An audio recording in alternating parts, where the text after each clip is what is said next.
Lorsque, dans cette heure sombre, nous ouvrîmes l'Épître aux Romains, au chapitre 6, et que l'interprète, comme s'il parlait à voix haute et intelligible, nous dit « Lorsque je mourus, tu mourus. Lorsque je montai sur la croix, je pris non seulement tes péchés, mais je te prie toi.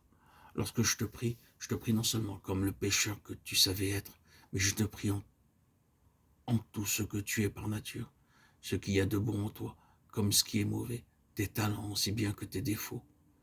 Oui, chacune de tes propres ressources. Je t'ai pris en tant que serviteur, prédicateur, organisateur.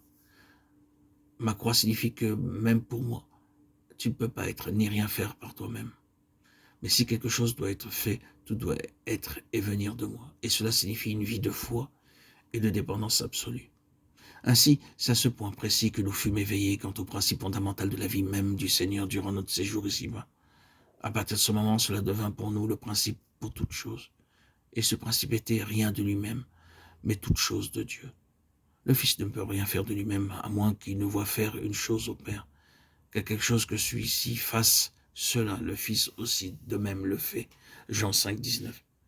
Je ne puis rien faire, moi, de moi-même. Je juge selon ce que j'entends. Ma doctrine n'est pas mienne, mais de celui qui m'a envoyé. Nous vîmes que ceci expliquait beaucoup de choses qui nous paraissaient étranges quant à l'attitude du Seigneur, à la fois agissant et refusant d'agir, allant et refusant d'aller, parlant et refusant de parler. Plus tard, nous vîmes que c'était la pleine signification d'une vie dans l'esprit, et qu'il s'agissait d'une chose totalement différente de la voie naturelle des hommes, même des chrétiens. Alors que nous percevions ces choses, il était nécessaire que ce principe devienne fondamental, absolu et ultime. Et c'était bien différent de tout ce que nous avions pensé quant aux idées et activités de la vie et de l'œuvre chrétienne. Une telle révélation devient une chose bouleversante et écrasante qui ira jusqu'à nous laisser aucune force, convaincus de bien des efforts inutiles. Elle aura une grande implication tandis qu'une fin est écrite en grand caractère dans la croix, et que cette fin doit être acceptée en vérité comme notre fin, de sorte qu'il ne puisse plus rien se trouver comme venant de nous-mêmes. Jésus est vivant, cela signifie pour nous des possibilités illimitées. C'est ainsi que nous sommes arrivés à voir que la mer Rouge et le Jourdain ne sont que les deux côtés de la même croix. Ils symbolisent tous les deux la mort et la résurrection spirituelle du croyant. Mais le Jourdain place cette expérience dans un autre domaine.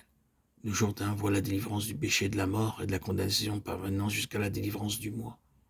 Il est la séparation pratique entre ce qui est mort et ce qui est ressuscité. Dans la mer Rouge, ce sont mes péchés. Dans le Jourdain, c'est moi. Au passage du Jourdain, un monument de 12 pierres, une figure des Israélites eux-mêmes, fut laissée ensevelie dans le lit du fleuve.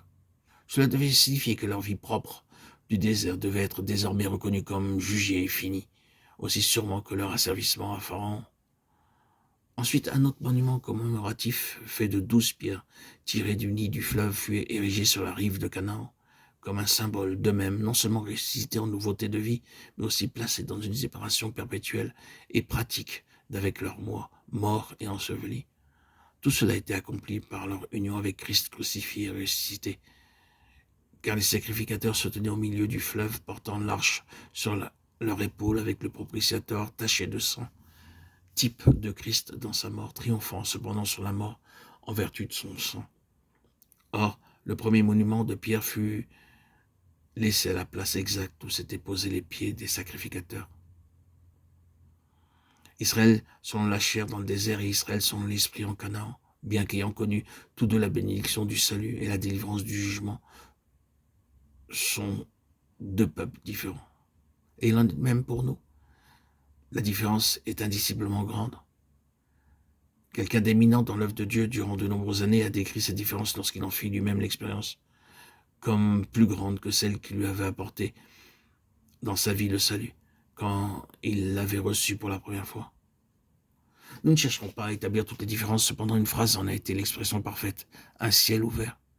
Combien la vie naturelle fait obstacle à la vie de l'esprit, combien en faisant ou en voulant faire l'œuvre de Dieu par notre propre énergie naturelle, nous obstruons la voie pour recevoir les énergies de l'esprit.